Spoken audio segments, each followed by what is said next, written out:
Hello students, today discuss करेंगे हम hormonal contraceptives के बारे में। प्रीवियस वीडियो हमने आपको बताया था नॉन हार्मोनल और के बारे में, स्टेरिलाइजेशन के बारे में बताया था आपको, वेसेक्टोमी और ट्यूबेक्टोमी के बारे में। तो आज हार्मोनल कॉन्ट्रासेप्टिव्स के बारे में हम डिस्कस करेंगे।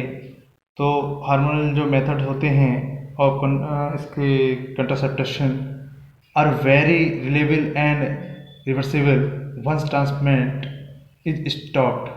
The most popular hormonal contraceptions is the pill. कौन सी होती है? पिल्स हैं। ये क्या है? एक स्मॉल टैबलेट है। The usually contain a combination of two sex hormones. ठीक है। तो alternatives to the pill include patches, injections and implants and the progestogen only pills. तो पिल्स के बारे में बात करेंगे तो ओरल कंट्रासेप्टिव होती है। तो द पिल्स वर फर्स्ट जो लॉन्च हुआ था इन यूके में हुआ था। किस में हुआ था? यूके में। और यूके में हुआ था 1961 में। किस में? यूके में इसको लॉन्च करा गया था सबसे पहले। तो अबाउट 60 मिलियन, लगभग 60 million women world wide use the pills as a convenient and effective way to control their fertility. इसके द्वारा फर्टिलिटी यानी कि उसको कंट्रोल करा जा सकता है या करते हैं। तो if taken correctly the pills has a 99% annual effectiveness. Understand? जैसे इन इंडिया की बात करें तो इसमें सहेली का यूज़ करते हैं। ये पिल्स है वेरी कॉमन कंट्रासेप्टिव्स पिल्स होती हैं। ठीक है। इसको CDRI लखनऊ में लॉन्च करा गया था, साइंटिस्ट द्वारा बनाई गई थी। तो ये इसके वर्क होते हैं। इसी प्रकार से इंजेक्शंस होते हैं कुछ, इनको इंजेक्शंस को यूज़ करा जाता है। तो आ सिंगल इंजेक्शन ऑफ अ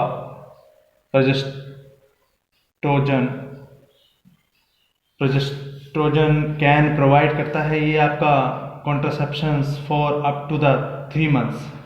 जैसे डिपो प्रोवेरा, कौन सा है? Depo Provera is the most commonly use product. आपका Depo Provera injection, Depo Provera. ठीक है। तो it is injected into one of the large muscles. ठीक है। Such as the upper arm. ठीक, इनको दिया जाता है। ये क्या करता है? ये स्टॉप कर देता है। ठीक है, फर्टिलिटी को स्टॉप कर देता है।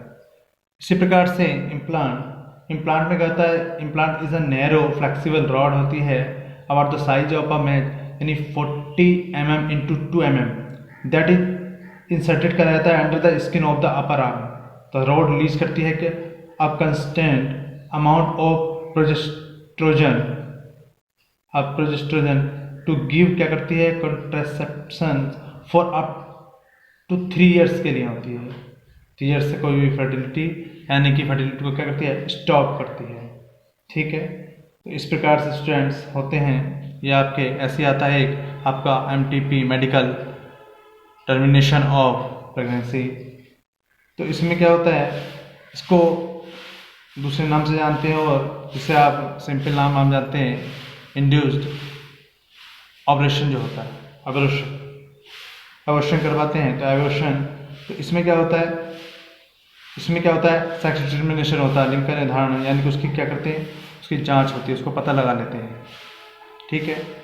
तो इन इंडिया में इसको बैन कर दिया गया है 1971 से। और वर्ल्ड की बात करें, लगभग every year 4.5 to 5 billion person द्वारा MTF टेक्निक ये अपनाई जाती है। इसी में है एक आपकी amniocentesis techniques, amino flu test होता है, AFT होता है। ये एक मेडिकल प्रोसेस है, यूज करी जाती है। इसका मेन वर्क होता है सेक्स डिटर्मिनेशन के लिए। साथ ही साथ in parental diagnosis of chromosomal abnormalities and fatal infections and also for sex determination। तो इसमें कहते हैं इन विच अ स्मॉल अमाउंट में क्या कहते हैं? Amniotic fluid which contains fatal tissues. वहाँ से लेते हैं, सैंपल के रूप में लेते हैं। अल्ट्रासाउंड ट्रांसडक्टर के द्वारा उसको चेक करते हैं और एक एम्नियोटिक फ्लूइड जो कंटेन सेल्स फेटस द्वारा ली जाती है, उसका एक अमाउंट लिया जाता है, स्मॉल अमाउंट लिया जाता है और बहुत ही केयरफुली ये वर्क करा जाता है। और ये कब होता है? Amniocentesis is performed when a woman is between 14 and 16 weeks gestation। ठीक है, तो women who choose to have this test are primarily those are increased risk for genetic and chromosomal problems। क्या होती है? कभी कभी जेनेटिक और क्रोमोसोमल प्रॉब्लम आती है, तुमको जानने के लिए डीएनए से पता लगा सकते हैं। तो in part because the test is invasive and carries a small risk of miscarriage, ये भी प्रॉब्लम होती है। तो the process can be used for parental sex determination and hence the producer has legal restrictions in some countries।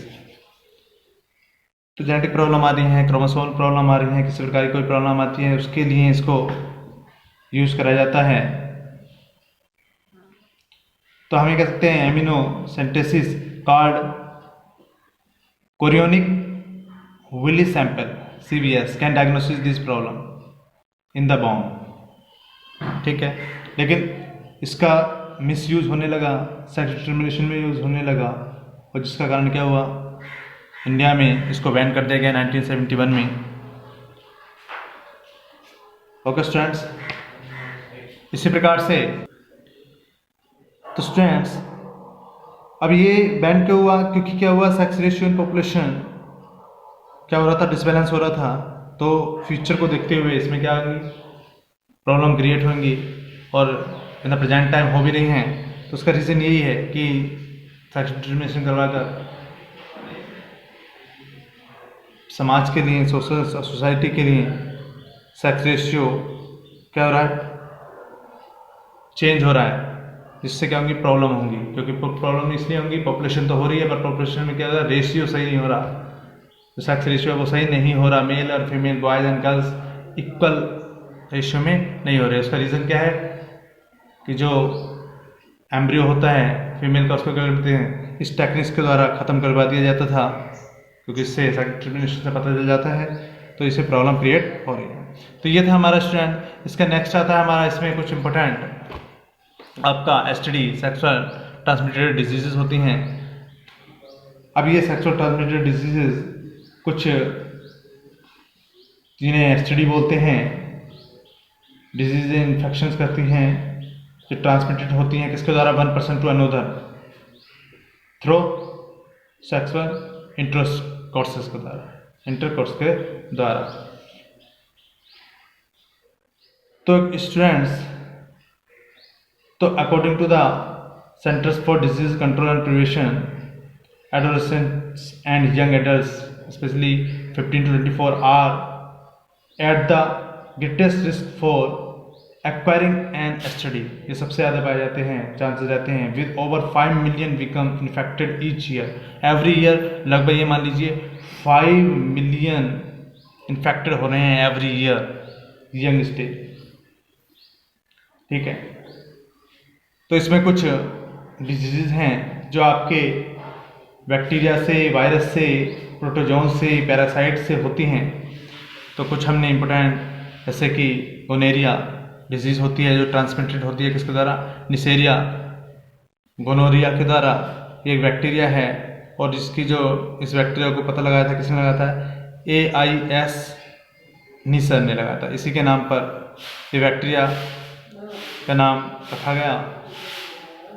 अब इसमें क्या होता है स्टूडेंट? अब इसमें यह एक जो निसेरिया गोनोही के द्वारा इन्फेक्टेड होता है, कि किसके द्वारा होता है? यानी कि एक दूसरे के संपर्क में आने से होता है।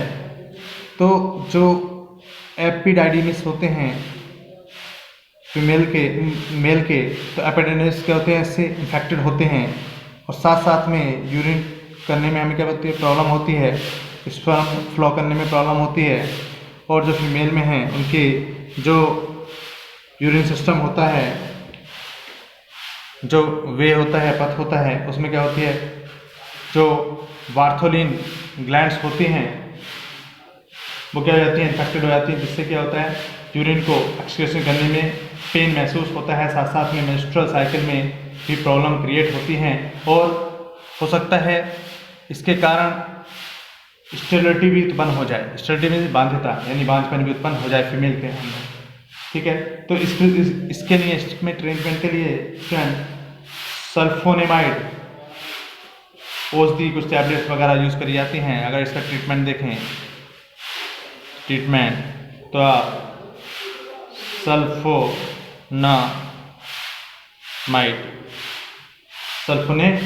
सल्फोनामाइड के द्वारा, तथा साथ साथ आपका स्पेक्टिनोमाइसिन है, टेट्रामाइसिन है आदि मेडिसिन वगैरह ली जाती हैं। ठीक है, सिप्रेट डिजीजेस। अब सिप्रेट डिजीज क्या होती है,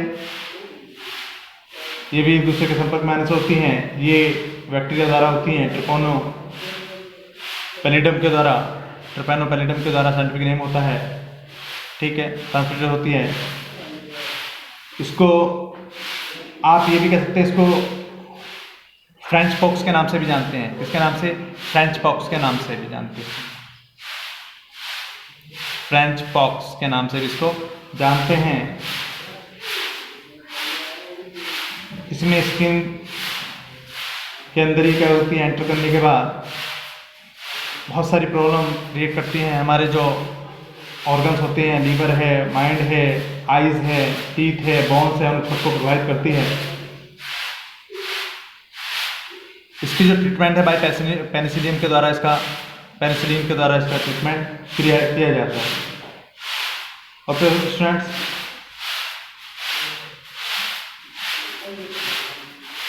अब नेक्स्ट आता है हमारा ट्राइकोमोनियासिस। अभी ट्रांसमिटेड होती है किसके द्वारा? ट्राइकोमोनास वैजिनेसिस के द्वारा एक प्रोटोजोन्स होता है, यानी जिसे ट्राइकोमोनियासिस यानी कि फीमेल में वाइट वाटर यानी श्वेत वाटर जो कहते हैं, सफ़ेद पानी, ये रोग होता है। तो इसके ट्रीटमेंट के लिए ओरियोमाइसिन, टेट्रामाइसिन वगैरह पेनिसिलिन का यूज़, टेट्रामाइसिन टैबलेट्स वगैरह मेडिसिन का यूज़ करा जाता है। इसी प्रकार से students, ads acquired immuno deficiency syndrome, ये आप प्रीवियस क्लासेस में जानते होंगे, जो HIV से होता है, HIV वायरस होता है, इम्यूनो डिफिशिएंसी वायरस से होता है।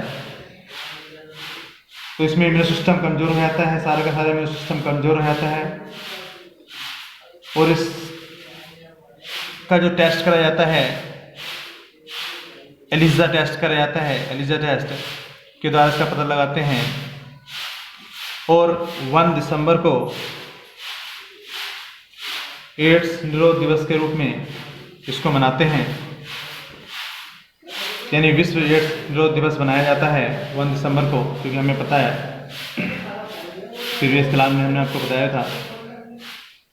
तो ये कुछ एसटीडीज ट्रांसमिटेड डिजीज़ थी, सेक्सुअली ट्रांसमिटेड डिजीज़ थी, जिसके बारे में जानना बहुत ज़रूरी है। इसी प्रकार से नेक्स्ट वीडियो में हम स्टेरिलिटी के बारे में कंटिन्यू करेंगे, वेरी इंपॉर्टेंट। इसमें बहुत सारे टॉपिक आएंगे, तो नेक्स्ट वीडियो में नेक्स्ट टॉपिक हमारा होगा sterility. Okay students, thank you.